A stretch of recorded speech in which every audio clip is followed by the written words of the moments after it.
Have you ever felt like you're on an emotional roller coaster in your relationships? One moment you're soaring high, convinced you've found the one, and the next, a single unreturned text sends you spiraling into a panic, wondering what you did wrong. If this sounds familiar, you might be experiencing something called anxious attachment, and trust me, you are not alone.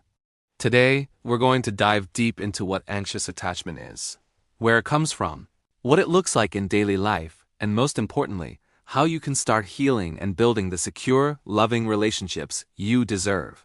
So, what exactly is anxious attachment? It's one of the main types of insecure attachment styles, and it's built around a deep-seated fear of abandonment. People with this style often feel a constant, nagging need for reassurance and validation from their partners. It is like having an internal alarm system that is incredibly sensitive to any sign of distance or rejection, real or imagined. This isn't a character flaw or something to be ashamed of. It's a pattern of relating to others that often has its roots way back in our earliest experiences. Think about it. As babies, we are completely dependent on our caregivers. We learn about love, safety, and connection through them. If a caregiver is consistently available, responsive, and loving, a child learns that they are safe and that their needs will be met. This builds a foundation for secure attachment. But what if the caregiving was inconsistent? Sometimes your cries were met with a warm hug, but other times they were ignored or you were met with frustration. This unpredictability creates anxiety. The child learns that love and attention are not guaranteed, and they have to work for it, constantly monitoring their caregiver's mood to get their needs met. This early programming can follow us right into our adult relationships. Fast forward to adulthood. That little kid who was always trying to guess their parent's mood is now an adult who is hypersensitive to their partner's every move. You might find yourself analyzing every word, every tone of voice, every pause in a conversation. Did their "I love you" sound a little off today? Why did they take an hour to reply to my message when they're usually so quick? Your brain goes into overdrive, searching for threats to the connection. This is what we call an activated attachment system. It's your brain's old survival mechanism kicking in, trying to protect you from the pain of abandonment it fears so much. This constant state of high alert can lead to some very specific behaviors. One common pattern is overthinking. You might create entire dramatic scenarios in your head based on very little evidence. For example, your partner is quiet during dinner, and your mind immediately jumps to conclusions. They're mad at me. They're losing interest. They're going to leave me. You might replay conversations over and over, dissecting every detail for hidden meanings. This mental gymnastics is absolutely exhausting. Another behavior is what's often labeled as clingy or needy. Because you crave closeness and reassurance to quiet your anxiety, you might seek constant contact. This could look like excessive texting, calling, or wanting to spend every free moment together. When you feel your partner pulling away, even slightly, you might panic and try to pull them closer, which can sometimes have the opposite effect and push them further away. This is the tragic irony of anxious attachment. The very behaviors you use to prevent abandonment can sometimes contribute to it, creating a painful, self-fulfilling prophecy. You might also find yourself people-pleasing or suppressing your own needs to keep the peace and avoid conflict. The thought of your partner being upset with you is so terrifying that I'll do almost anything to prevent it. You might agree to things you don't want to do, or you might not speak up when your feelings are hurt, all in an effort to maintain harmony and connection. Over time, this can lead to resentment and a loss of your own identity within the relationship. On the flip side, when the anxiety becomes too much to bear, it can sometimes erupt in what are called protest behaviors. This is when you try to get your partner's attention and a reaction, even if it's a negative one. It might be picking a fight, making them jealous, or threatening to leave.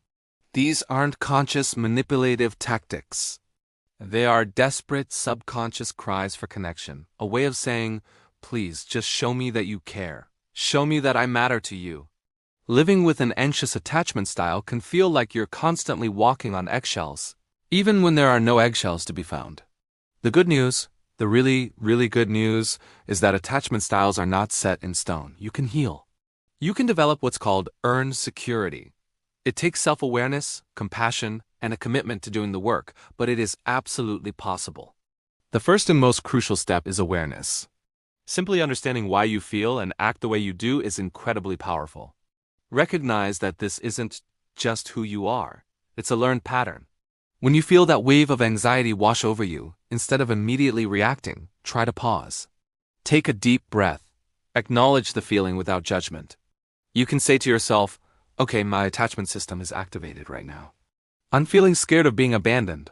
This feeling is rooted in my past experiences, but it may not reflect my current reality. Next, it's about learning to self-soothe. Your inner child is scared and needs reassurance. The beautiful thing is, as an adult, you can learn to give that reassurance to yourself. Instead of immediately reaching for your phone to text your partner for the 10th time, what can you do for yourself in that moment? Maybe it's journaling about your fears, going for a walk, listening to a calming playlist, or practicing a mindfulness exercise. The goal is to build your capacity to tolerate discomfort and regulate your own emotions, without relying solely on your partner to make you feel okay. Communication is also key. It's about learning to express your needs and feelings in a way that is clear, calm, and non-accusatory.